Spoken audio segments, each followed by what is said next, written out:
কুম্ভ ৰাশি নৱেম্বৰ 2025 মানে 2025 চনৰ নৱেম্বৰ মাহৰ ৰাশিফল কুম্ভ ৰাশিৰ বাবে নতুন আশা আৰু সফলতাৰ মাহ হ'ব আপোনাৰ বাবে। নৱেম্বৰ মাহটো কুম্ভ ৰাশিৰ বাবে এক বিশেষ সময় হ'ব। এই মাহত আপোনাৰ জীৱনত এক নতুন শক্তি, আত্মবিশ্বাস আৰু আগবাঢ়ি যাবলৈ অনুপ্ৰেৰণা জন্ম ল'ব এই নৱেম্বৰ মাহত। যি কামবোৰ আটাইতকৈ বেছি সময় লৈ আছিল, যি কামবোৰ আপোনাৰ, সেইবোৰত আপুনি লাহে লাহে ফলাফল দেখা পাব। ভাগ্য আপোনাৰ পক্ষত ঘূৰিবলৈ আৰম্ভ কৰিছে, আপোনাৰ ফালে ভাগ্য ঢাল খাইছে। কৰ্মক্ষেত্ৰ আৰু ব্যৱসায়, এই মাহত কুম্ভ ৰাশিৰ লোকৰ কৰ্মক্ষেত্ৰত উন্নতি হোৱাৰ সম্ভাৱনা আছে। এই নৱেম্বৰ মাহতে আপোনাৰ কৰ্মক্ষেত্ৰত যথেষ্ট পৰিমাণে উন্নতি হ'ব। অফিচত বা কৰ্মক্ষেত্ৰত নতুন দায়িত্ব প্ৰকল্প লাভ হ'ব পাৰে, যি আপোনাৰ প্ৰতিভা বিকাশ কৰাৰ সুযোগ লাভ কৰিব। ব্যৱসায়ত নতুন নতুন সুযোগ লাভ কৰিব, লগতে সহকৰ্মীৰ পৰা সহায় সহযোগিতা লাভ কৰিব। ইনভেষ্টৰ ক্ষেত্ৰতো আপোনাৰ লাভৱান হ'ব, ইনভেষ্ট কৰিব পাৰিব। আপোনাৰ মাজভাগত সময়খিনিত মানে 15 তাৰিখৰ পিছত বিশেষকৈ ভাগ্য উন্নতিৰ বিশেষ আগুৱাই যাবলৈ সক্ষম হ'ব। মানে নৱেম্বৰৰ 15 তাৰিখৰ পিছত আপোনাৰ ভাগ্যৰ গতি আৰু বাঢ়িব। পৰামৰ্শৰূপে সহকৰ্মী বা অংশীদাৰীৰ সৈতে আপুনি ধৈৰ্য ৰাখক, তাত আপোনাৰ সফলতা নিশ্চিত। এতিয়া আহিছোঁ টকা পইচা আৰু ধন সম্পদ। এই মাহত আপোনাৰ আয় বৃদ্ধি হোৱাৰ সম্ভাৱনা আছে, মানে আপোনাৰ ইনকাম বৃদ্ধি হ'ব। বিশেষকৈ যিসকল ব্যক্তিয়ে সঞ্চয় বা পৰিকল্পিতভাৱে ইনভেষ্ট কৰি আছে, কিছু অনিশ্চিত খৰচ হ'ব পাৰে, কিন্তু তাৰ প্ৰতি আপুনি সচেতন থাকিব লাগিব আৰু আপোনাৰ নতুন ইনকামৰ ৰাস্তাও মুকলি হ'ব।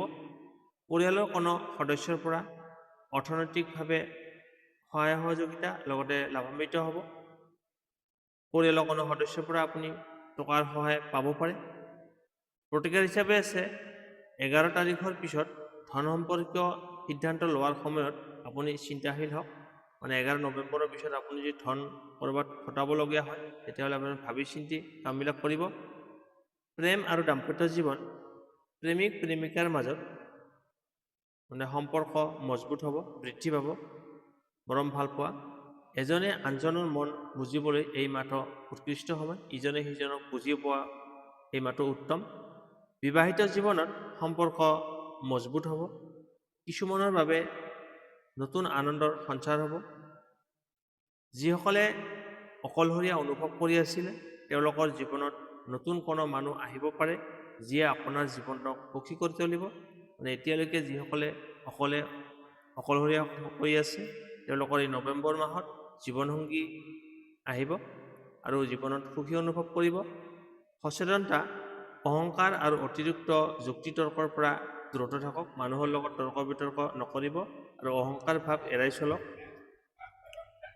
স্বাস্থ্য আৰু মানসিক দিশ, নৱেম্বৰৰ প্ৰথম ভাগত অলপমান ভাগৰুৱা বা মানসিক চাপ অনুভৱ হ'ব পাৰে, কিন্তু দ্বিতীয় ভাগত স্বাস্থ্যৰ উন্নতি হ'ব।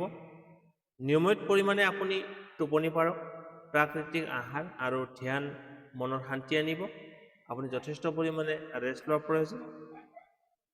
মানে ডিঙি, কাহ আদি শ্বাসজনিত সমস্যা থাকিলে আপুনি সাৱধান থাকিব লাগিব। উপদেশ, ৰাতিপুৱা ধ্যান আৰু হালধীয়া পানী আপুনি যদি খায়, তেতিয়াহ'লে দিনটো আৰম্ভ কৰক। মানে হালধি মিহল কৰা পানী আপুনি খাওক, দিনটো আৰম্ভ কৰক, আপুনি শুভ ফল লাভ কৰিব। পৰিয়াল আৰু সামাজিক জীৱন, পৰিয়ালৰ সৈতে সময় কটাবলৈ এই মাহটো এক উত্তম সময়। মানে নৱেম্বৰ মাহটো আপোনাৰ পৰিয়ালৰ লগত মিলাপ্ৰীতি, মৰম ভাল পোৱা অটুট থাকিব। পৰিয়ালৰ সদস্যসকলে আপোনাক বুজি পাব। পৰিয়ালৰ ভিতৰত কিবা নতুন আনন্দ খবৰ এটা আহিব পাৰে। ল'ৰা ছোৱালীৰ সফলতা বা ঘৰত উৎসৱৰ সম্ভাৱনা আছে। সামাজিক অনুষ্ঠানত অংশ ল'লে আপোনাৰ মান সন্মান বৃদ্ধি পাব, সমাজৰ পৰা মান সন্মান পাব। শুভ সংখ্যা, ৰং আৰু সময়, শুভ সংখ্যা 4, 8 আৰু 11। শুভ ৰং হৈছে নীলা আৰু ৰূপালী। শুভ দিন মঙলবাৰ আৰু শনিবাৰ। নৱেম্বৰ মাহত আপোনালোকৰ বাবে শুভ বাৰ দুটা হৈছে মঙলবাৰ আৰু শনিবাৰ। শুভ সময় ৰাতিপুৱা 10 বজাৰ পৰা 12 বজালৈ আৰু সন্ধিয়া 6 বজাৰ পৰা 8 বজালৈ এই সময়খিনি আপোনাৰ বাবে শুভ। প্ৰতিকাৰ বা টিপছ: শনিদেৱলৈ আপুনি তিল দান কৰক, কৰ্মক্ষেত্ৰত বাধা দূৰ হ'ব। ক'লা বা নীলা ৰঙৰ বস্ত্ৰ বেছি ব্যৱহাৰ কৰক এই নৱেম্বৰ মাহটো। প্ৰতিদিনে ওম শং শনিশ্বৰায় নমঃ এই মন্ত্ৰটো 11 বাৰ জপ কৰক। পিতৃ বা বৃদ্ধ ব্যক্তিৰ আশীৰ্বাদ লওক। পিতৃসম ব্যক্তি হ'লেই হ'ল, বয়োজ্যেষ্ঠ, তেওঁলোকৰ পৰা আশীৰ্বাদ লওক, আপোনাৰ ভাগ্য বৃদ্ধি হ'ব। মোটামুটিভাৱে নৱেম্বৰ মাহটো কুম্ভ ৰাশিৰ বাবে সফলতা, স্থিৰতা আৰু নতুন আশা লৈ আহিছে। নৱেম্বৰ মাহত কিছু অকণমান বাধা থাকিলেও আপোনাৰ দৃঢ় ইচ্ছাশক্তি, একাগ্ৰতা আৰু ধৈৰ্যৰে সকলো বাধা দূৰ কৰিব পাৰিব। এই মাহত নিজক বিশ্বাস কৰক, কাৰণ ভাগ্য আপোনাৰ হাতত চাবিকাঠি আছে। ভাগ্যখিনি আপুনি নিজে বনাব পাৰিব।